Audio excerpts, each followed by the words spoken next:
Hey folks, Dr. Shawn Baker here. Let's talk a little bit about Alzheimer's disease. Alzheimer's disease and memory loss is showing up earlier and earlier in adults. In a recent survey of adults about 45 years of age, 11.3 of them were already showing symptoms of cognitive decline at age 45.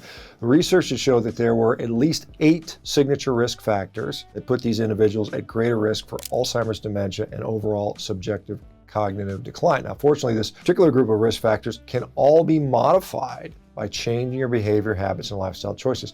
In this video, we'll go through all the 8 different risk factors. Okay, so then I'll give you my take on what this might mean for you and what you can do to prevent Alzheimer's disease. So let's get started. So risk factor number 1, high blood pressure. Now, high blood pressure, defined by the American College of Cardiology, is any blood pressure at or above 130 millimeters of mercury systolic over 80 millimeters of mercury diastolic. So high number versus low number, 130 over 80. It's a condition in which the force of your blood pushing against the arteries is higher than it should be. In this state, your heart has to work harder to pump blood through the vessels. Untreated hypertension is associated with increased risk of heart attacks, stroke, and other life-threatening problems. High blood pressure develops over time and is often a symptom of an unhealthy lifestyle.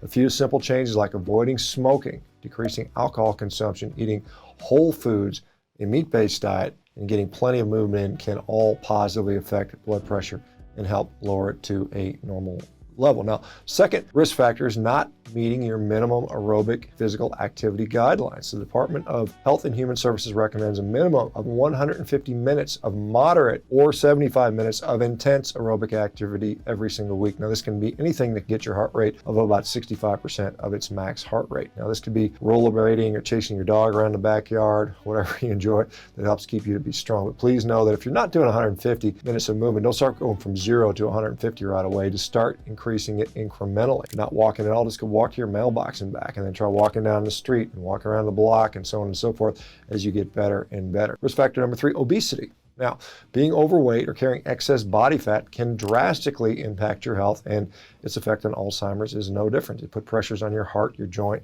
your liver, lungs, in the case of Alzheimer's disease, your brain. Now, remember, fat is a reservoir for inflammatory cytokines. The more fat you have in the body, the more likely you are to be bathing the rest of your body in these inflammatory cytokines. So this can negatively impact your memory function and mental focus. Obesity is often a result of metabolic damage due to highly processed foods, seed oil, sugary substances, and other nutrient-poor foods. Replacing these foods with whole foods, including plenty of meat, fat, low-carb vegetables, if you're into that, will go a long way to helping to nourish and repair your metabolism, reduce inflammation, and to lose unwanted body fat. Now, risk factor number 4, and this is a big one, is diabetes. Type 2 diabetes is defined by insulin resistance, high blood sugar, and poor carbohydrate tolerance. This high glucose state damages the body systems, including tissues in the brain. The damage encourages plaque to build up in the brain, which leads to Alzheimer's disease. Luckily, there are several simple steps to help you to lower your blood glucose. One would be tightening your feeding window by, feeding it in less times throughout the day. So intermittent fasting, if you will. Some having a specific window of time when you eat, and another where you fast, you give your body time to digest and assimilate the food you've eaten and prevent the blood glucose from rising so high. The second step would be to lower or eliminate processed carbohydrates and hyperprocessed foods from your diet, ideally completely eliminating, but at least reducing it significantly.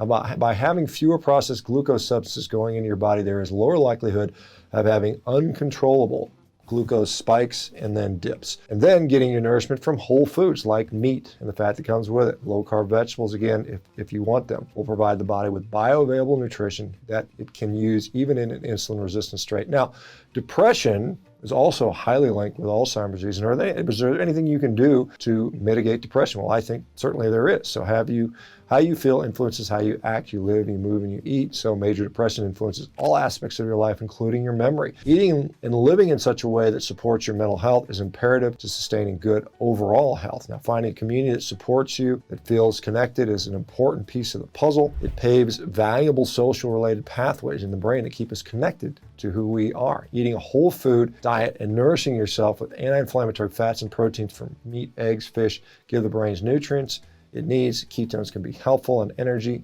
and the repair mechanisms it requires to rebuild brain cells. And enough movement, especially in a way you enjoy, also supports balanced hormones and grounded emotion. Risk factor number 6 is smoking. Hopefully none of you guys are doing that, but smoking is a huge risk factor for Alzheimer's disease because the immense oxidative stress and inflammation that smoking puts on the body. There are at least 7,000 different chemicals in tobacco, including things like cyanide, arsenic, cadmium. These damage the lung, the skin, the organs, arteries, and include the brain. The damage to the brain directly affects plaque buildup. A simple way to prevent a risk factor is to avoid smoking altogether. And while this step is simple, it's not always easy, especially if you've been smoking for a long time. Okay, so I think that what I have seen, regardless of the method used to quit smoking, diet has a role here, guys. I can tell you, having done this for many, many years and seen a lot of people do this, people that go on low-carb ketogenics and especially carnivore diets have an easier time to quit smoking for whatever reason. Maybe it has to do with triggering some of the addictive pathways in the brain, but that is something that's important. Okay, here's one that doesn't seem to, you might be confused why this makes sense, but hearing loss. Hearing loss is a modifiable risk factor, which has a significant predictive association with Alzheimer's disease. And so hearing losses can be connected to high insulin and high levels of blood glucose. And so you guys are seeing where this is going. High blood glucose can cause extensive oxidation in the body and over time lead to insulin resistance. This leads to chronically high insulin levels. High insulin levels will disrupt the natural flow of ions through the ear fluid. This can lead to hearing impairment, tinnitus or tinnitus, depending on your preference. And so hearing problems often are a consequence of insulin resistance, and we know that insulin resistance is a key driver that creates plaque in Alzheimer's. And so again, lowering your insulin levels by eating a low-carb diet, meat-based diet, getting ample sun, getting out in the community and moving, sleeping at least 7 hours, and removing hyper-processed foods are simple steps you can take to naturally lower your insulin's, your hearing loss potential, and then also its relationship with Alzheimer's disease. And the last factor is going to be alcohol, particularly in the form of binge drinking. Remember, alcohol is a metabolic poison.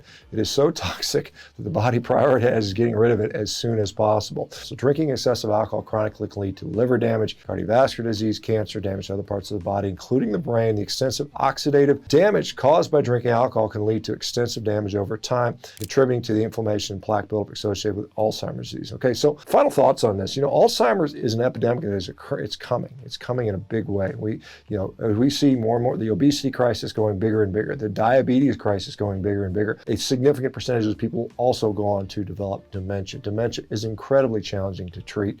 It's better to prevent it at all costs. And so can you imagine if your 50-year-old, cousin or mother or sister or sibling has Alzheimer's disease? What are you going to do with them?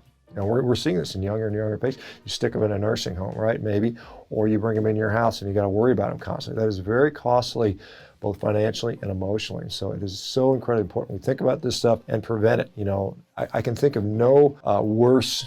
I think there's some worse ones. This is a pretty bad fate. And I saw my own grandmother, suffer with Alzheimer's disease in the last 10 years of her life. I think she was in misery the whole time because she kept thinking she broke her hip because she had hip pain. She couldn't figure it out. It's sad to say, she kept thinking she hurt her hip. She kept thinking she was scared that she hurt herself all the time. This is an awful disease, and it is, in my view, almost completely preventable. So let's do our part, guys. And anyway, if you like this, let me know. In the comments, don't forget to subscribe, hit the notification bell, share this with somebody you think might benefit from this, and thank you again for following along. Take care, guys.